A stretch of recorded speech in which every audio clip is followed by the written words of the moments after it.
Nós estamos acostumados a ter distrações. Quero me distrair. Não, não queira se distrair. Queira viver sua vida. Esse cada instante, que é breve, é único. E na hora que eu falo instante, ele já foi, acabou. Nós falamos vivo agora, mas que agora é esse? Porque na hora que eu falo agora, ele já passou. E, ao mesmo tempo, nós estamos presentes no que estamos fazendo. E, de novo, nós voltamos com a respiração consciente. Todos os nossos estados emocionais têm a ver com o nosso processo respiratório.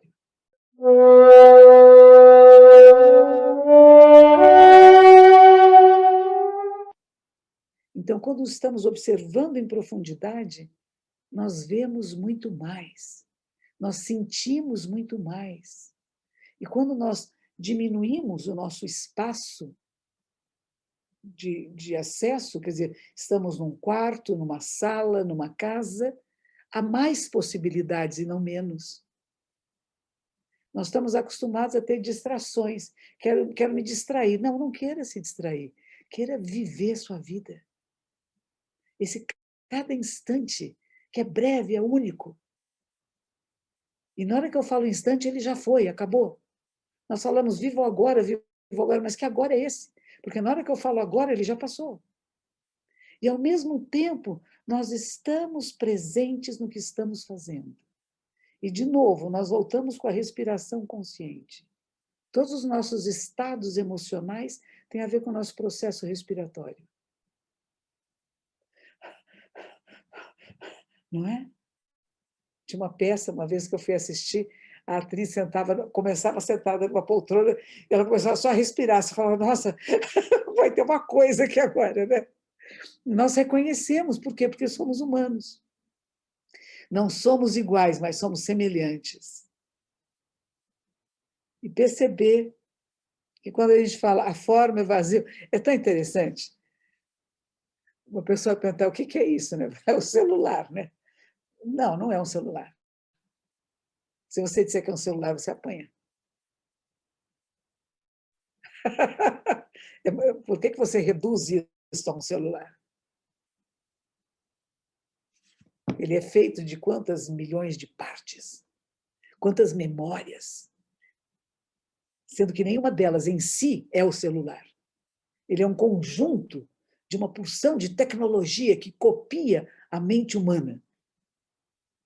Sendo que nós temos um cérebro com uma capacidade muito maior do que somar e subtrair, estamos usando quase que só para somar e subtrair.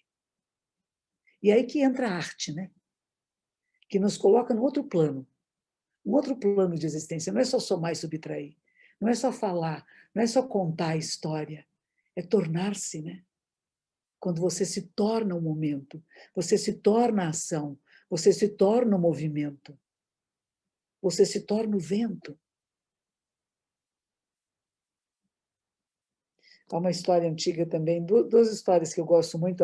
A Sugai-san falou do Koan, quando a pessoa está meio travada no seu processo de autoconhecimento, que o autoconhecimento tem que transcender o eu.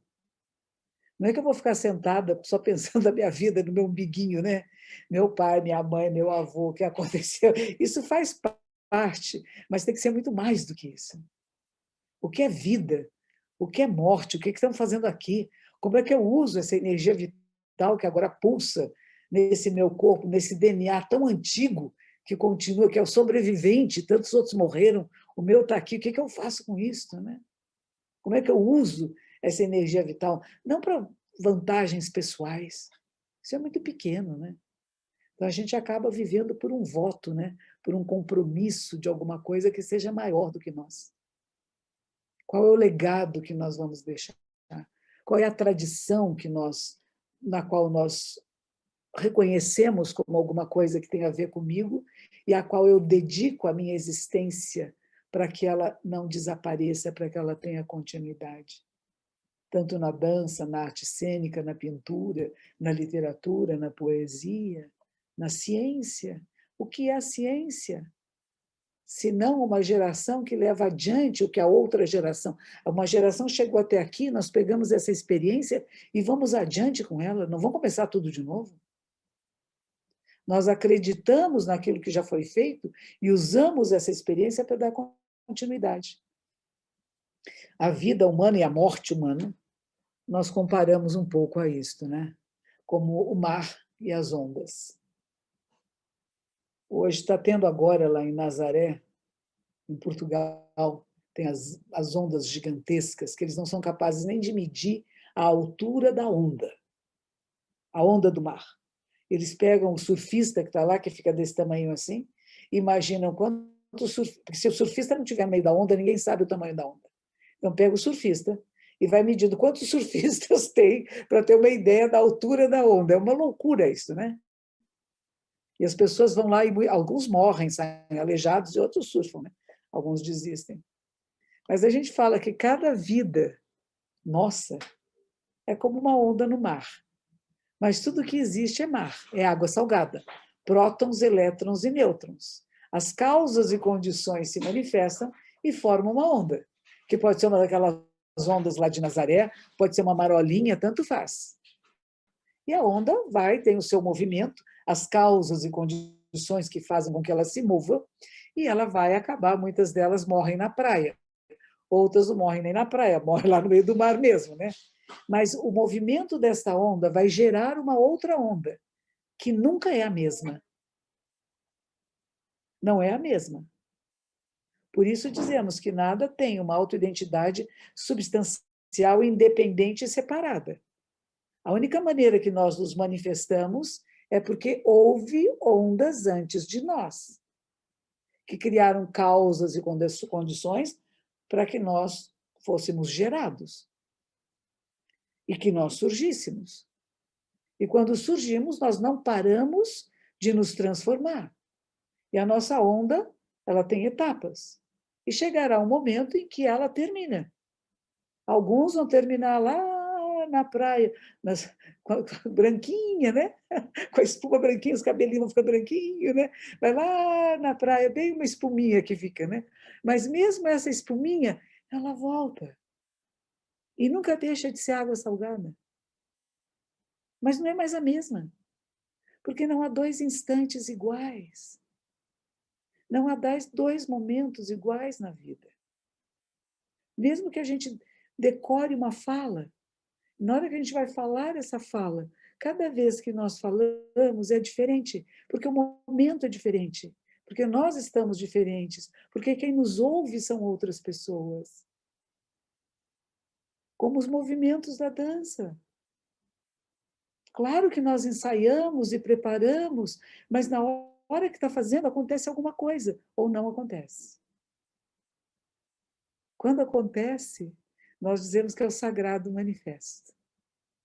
Porque aí não há separação entre você e o que você está fazendo. E flui de uma maneira tão mágica que você fala, nossa, que bonito. E tem horas que não dá. Tem horas que eu fico tão consciente de mim, eu estou fazendo que eu perco a mágica da vida.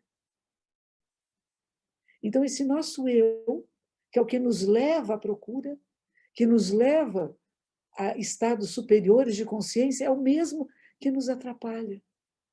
Quando ele se manifesta e fica, eu acho, eu quero, eu penso, eu gosto, eu não gosto. Eu tenho um amigo que é um professor de yoga, Marcos Rojo, e eu gosto muito dele, ele levou o yoga para... Alguns professores não gostaram para a educação física na USP, eu achei isso tão bom. Faz parte da aula de educação física e yoga, gostei tanto. Mas, enfim, ele contava uma história de um corredor, um maratonista, grande maratonista, treinou bastante, fez todas as preparações, as dietas que podia, e foi lá e e entrou, foi o primeiro que entrou no estádio, ganhou. Mas ele disse assim, o que foi mais interessante é que teve um momento na corrida que eu não estava mais lá, não tinha mais um eu. Era só a corrida que existia. Era só a respiração e os passos. Isso era tão intenso e tão agradável que eu quis repetir no ano seguinte. Só que no ano seguinte ele não ensaiou tanto. Ele não treinou tanto, porque afinal ele já era o campeão, né? Então ele treinou um pouco menos. Mas o que ele queria, ele falou, eu não estava interessado em ganhar a corrida. Eu queria sentir aquilo que eu senti, que era o não eu, que foi a melhor sensação que eu já tive na minha vida. E lá ele foi. Foi mais difícil. Não tinha praticado tanto, não estava tão saudável quanto estava o ano anterior. Mas, de repente, ele começou a entrar naquele estado. E aí tinha um telão na entrada do estádio. E ele olhou para o telão para ver se vinha alguém atrás dele. E no momento que ele olhou para o telão, ele perdeu. Ele perdeu aquele estado, não é a corrida não era importante, o estado de plenitude, de não separação. Eu, o outro, e tudo que acontece é um corpo só, é uma vida só. Isto, a gente vai falar que forma é vazio, vazio é forma, porque não dá para pegar isto. Essa sensação, essa experiência de pertencimento, de não eu, tudo sou eu e eu sou esse todo, mas se eu prestar atenção, é que horror, eu estou tendo uma experiência de eu e o todo, eu perdeu, não chega lá.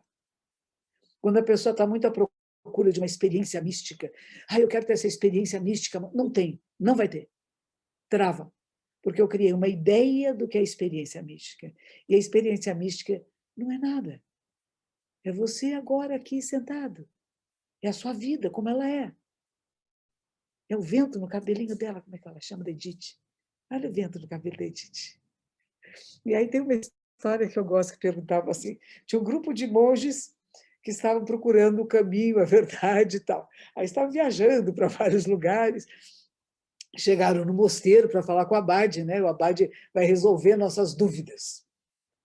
Só que, como eles chegaram fora de horas, eles não podiam subir para o mosteiro, eles tinham que ficar numa recepção e lá eles iam passar a noite. E tinha uma monja que cuidava da recepção, ela estava lá servindo para eles uma sopa, alguma coisa, e viu a discussão deles, né? E um deles dizia assim, é a bandeira que está se mexendo. Os outros diziam assim, não, é o vento que mexe a bandeira. Mas é o vento que mexe a bandeira ou a bandeira que se mexe? Quem mexe, o vento ou a bandeira? E nisso estavam ficando bravos uns com os outros. Sabe como as pessoas ficam bravas durante a pandemia, morando juntas e brigando por bobagem? Assim, é o vento que está mexendo, é o cabelo que mexe, é o vento que mexe o cabelo. Quer dizer, o que está acontecendo? Né? Está dividindo a realidade em pedaços. É positivo, é negativo, esse cara é bom, aquele é ruim, deve, não deve, faço, não faço, direita, esquerda, essas divisões todas que perturbam a mente. Né? E aí a monja virou para ele e disse, isso é burro. Ela vira e diz assim, não é nem o vento, nem a bandeira que se mexe, é só a mente que está se mexendo. Mais tarde, um outro mestre vai dizer, sim, é a mente que está se mexendo, mas até a própria mente, ela é vazia, ela não é fixa, ela não controla o vento nem a bandeira, mas ela pode apenas observar. E há um momento em que deixa de ser para tornar-se. Então, nós trabalhamos no Zen com esse olhar. Como na dança, que de repente você se torna um movimento. Você não está, eu fazendo o movimento, não chegou lá ainda. Eu tocando um instrumento, ainda não estou lá, porque tenho eu, o instrumento e a música. Mas quando isso é rompido, quando há essa comunhão, de repente existe arte. Por isso que eu gosto muito de contar do episódio da primeira vez que eu vi Emily num cinema, na Rua Augusta. A Fundação Japão tinha convidado um filme muito incrível, era um filme muito bonito, de um samurai. E, de repente, antes do filme, tinha ela. E quando ela entrou, ela nos colocou noutra dimensão. Porque ela estava noutra dimensão. E nós podemos levar as pessoas para esse lugar, que é o lugar sagrado, que é o lugar da comunhão, de estar junto, de respirar junto. E aí não tinha mais um eu. Nem o dela, nem o nosso. Nós todos nos tornamos apenas um movimento. E acompanhamos. E estávamos juntos. E ninguém sabe quanto tempo durou, porque o tempo já não era importante. Então, não há nada fixo, permanente, e, ao mesmo tempo, somos esse movimento. Quando a gente consegue se soltar e tornar-se a vida como ela é, em casa, pessoas com quem convivemos, as pessoas têm dito para mim, mamãe, já está muito difícil a hiperconvivência. Eu convivia muito pouco, sei lá, com meus pais, filhos, sei lá com quem, né? E agora a gente ficou o tempo todo junto, está insuportável. Por que está insuportável? Você queria que essa pessoa fosse diferente do que ela é? Ela é o que é. E assim como é, tá bom. Agora não precisa ficar grudado o dia inteiro, né? Fazer tudo. Nós precisamos de espaços também para a nossa privacidade, que é importante. E não é só trancar no banheiro. Tem gente que vai ficar sozinha, tem que se trancar no banheiro. Não, a gente tem que respeitar uns aos outros, né? Dar espaços para nós.